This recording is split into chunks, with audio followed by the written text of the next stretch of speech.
Something in the mist! Something in the mist! There is nothing wrong with your video stream. We are controlling your feed. Sit quietly and experience the awe and mystery from the outer limits of the open road.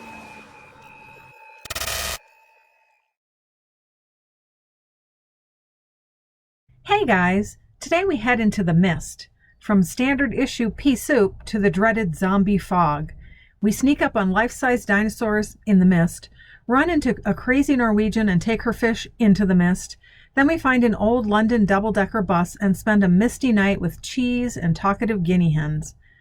Finally, we make a beeline for the world's largest frying pan, pay to make a clam spit, and try some deep-fried goodness at the world's first and original Pronto Pup, as we travel from Crescent City, California, to Port Orford and Tillamook, Oregon, to Long Beach, Washington.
This beach is just filled with lumber, and notice all the little makeshift shacks.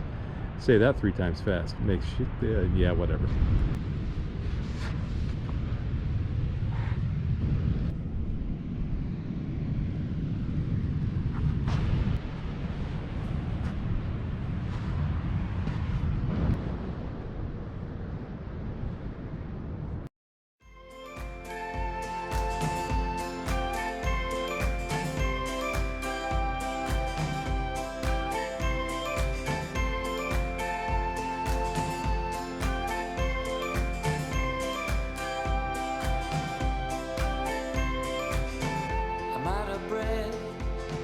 You whisper gently to the silent trees. I won't forget. You know the secrets of the late night breeze. It's all pretend. We're spending the night at the Blue Heron French Cheese Company in Tillamook, Oregon. And they've got this cool old train.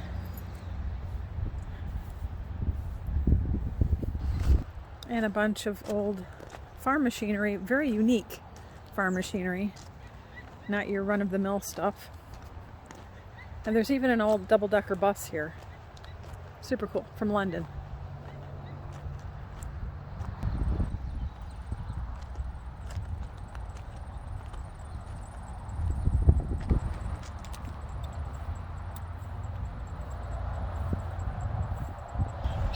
It's a little rainy, but that's probably Oregon for you.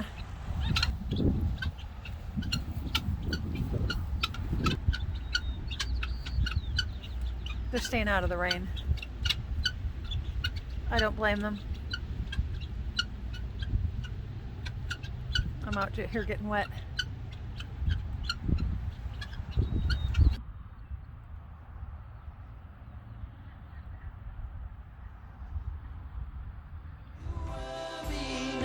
Don't you worry now, my love.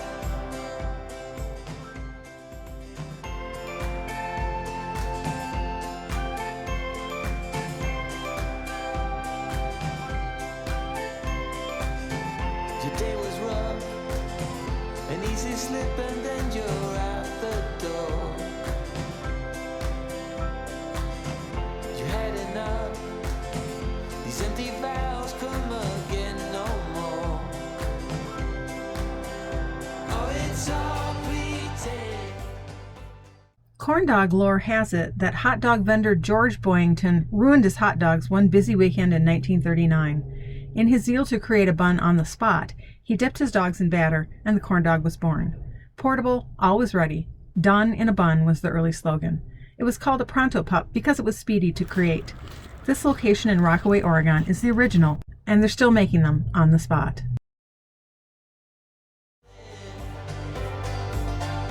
Don't you worry now, don't you worry now, my love.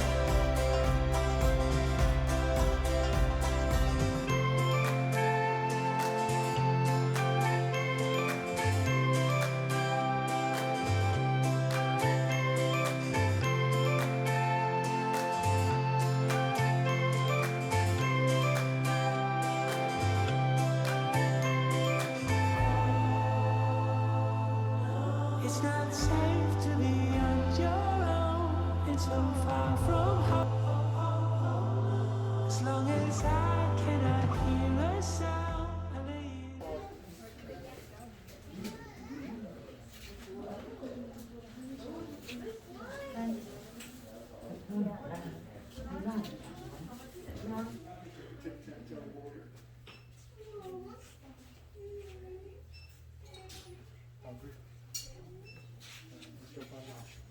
Heron's right here.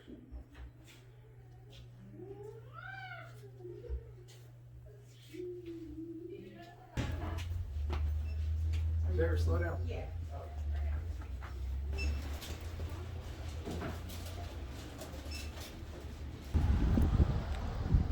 World's largest frying pan.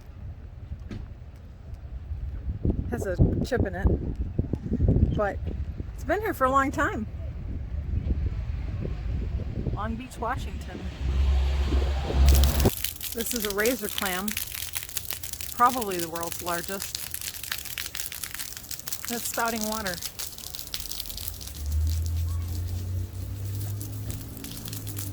A spouting clam right next to the world's largest frying pan. 25 cents worth of water. That's right. Boom.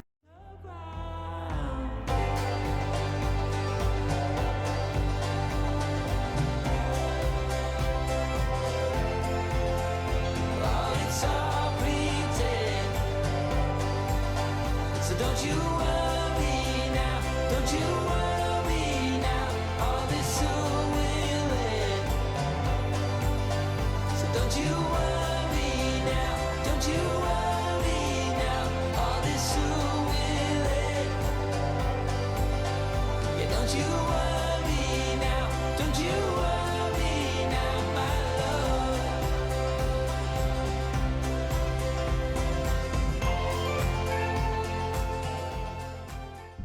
For me, one of the biggest awe moments was when we were able to help some girls get into the Prehistoric Gardens dinosaur park. We asked them if we could pay for them to go into the dinosaur park, and surprisingly they said yes. They didn't think we were weird or anything, which is really kind of cool. I know, right? It could have gone either way. So we were super pleased that they took our invitation and we paid for them. They left us a wonderful little note at the end. There was a registration booklet for you to sign in, and they just left a little note for us and said thank you, and that they really enjoyed it. Yeah, then they met us in the parking lot afterwards to thank us again. So apparently it was a really meaningful thing for them, and it was meaningful for us. Another awe moment for me was at the Blue Heron French cheese factory in Tillamook. We were looking at the cool antique farm machinery equipment, not furniture, and the old bus and everything, and all of a sudden these cute little guinea hens, they were chickens, I didn't know what they were at the time, they came running out and they were gallivanting about there, and they were like living under this truck, and they were just so cute. I really enjoyed that. That was a highlight. I mean, animals are always a highlight. Of course, I like the machinery. As you guys know, if you're following us for any amount of time, that if there's machinery out there, I'm taking a picture of, especially abandoned cars. And so the double-decker bus was cool, but I really liked the old fire tanker truck and the other truck next to it. They seemed kind of rugged and crazy looking. They were very unusual. You know, normally you see some really pedestrian sort of farm equipment, but I didn't really recognize most of the stuff. It was very unique, so that was really fun. And then of course wine and cheese. And they had the little train there too. And they had a cool train. Wine, cheese, chickens, trains, free overnight camping, and delicious food. We had a great meal there. We did get rained on, but it wasn't that bad. Yeah, we can handle that.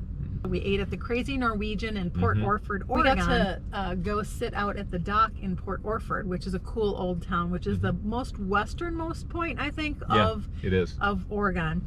And there was a zombie mist or a zombie fog at the time, and so we were out there sitting on the dock eating our fish with the mist rolling in and out, and the big rocks, and the fishermen and the birds, and it was just a great experience. It's something to eat a fish dinner surrounded by fishing boats and fishermen. It was really kind of cool. It was iconic. We've been to a lot of cool beaches all along the coastline, up and down California, Oregon, Washington, and this particular one, we were just getting eaten up by little bugs that were all over our clothes and really kind of chased us out, and they followed us all the way back to the camper. We had to shake out our stuff. We walked off the beach looking like we were on fire. Yeah, I mean, they were. We had a strange experience at the lavender farm, so one of our harvest hosts, where we had requested the stay online, and this was in Washington State, and the online reservation form said at 6 o'clock meet the farmer at the lavender shop, and then we got an email confirming our reservation, and it said at 6 o'clock meet the farmer at the lavender shop. And that's a typical way that these harvest hosts work. If they don't have something like a regular operation where you can purchase things, they'll open up a shop so that you can support them by making a purchase. And we love lavender goods, so we expected that. So when we rolled in, there was nobody around, nobody to greet us. It was a big open field. We knew they told us where to park, so in the email, so that was good. There was like some horse pucky and stuff out there. It was kind of a overgrown field, but it was fine. It's fine for us.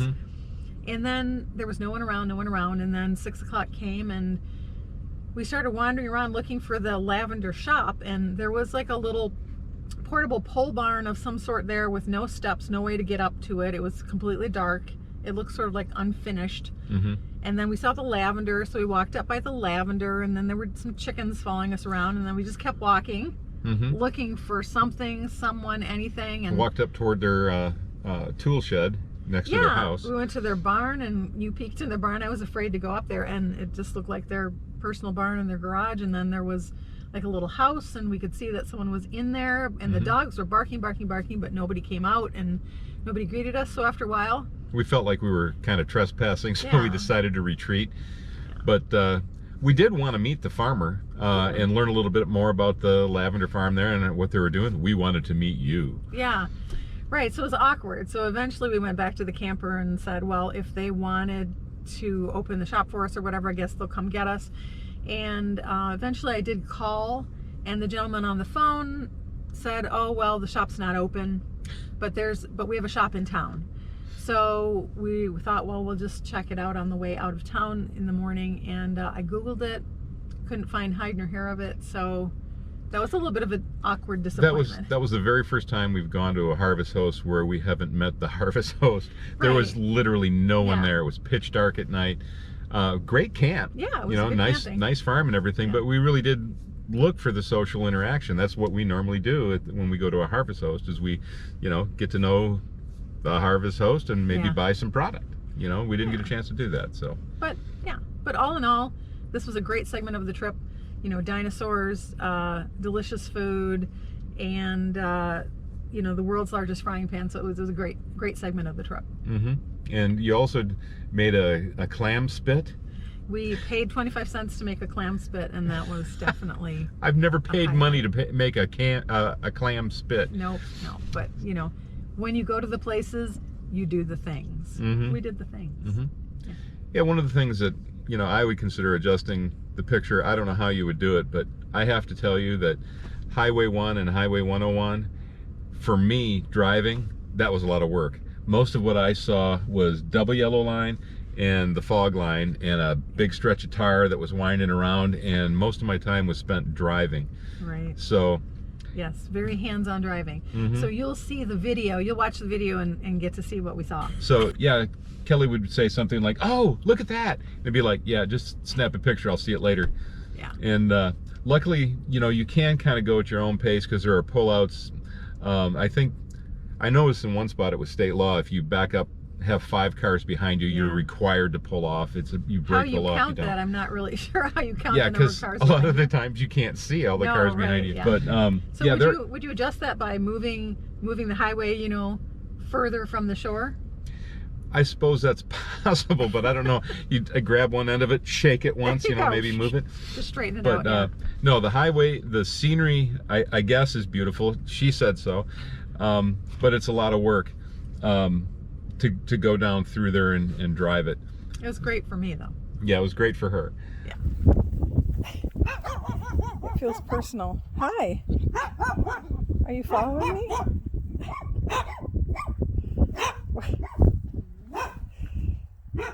Greetings, humans of YouTube. Don't go into the mist. But if you must go into the mist, could you do us a favor and hit the like and subscribe button first, just in case we don't see you again? If you do make it out, you'll be notified when we add new videos. For more photos of our travels, look for Outer Limits Open Road on Instagram. Thanks for watching. See you on the road, we hope. We could get out of town, see the beautiful world around, wanna see it now. Pack our bags and get in that car, leave a little note and we'll drive real far.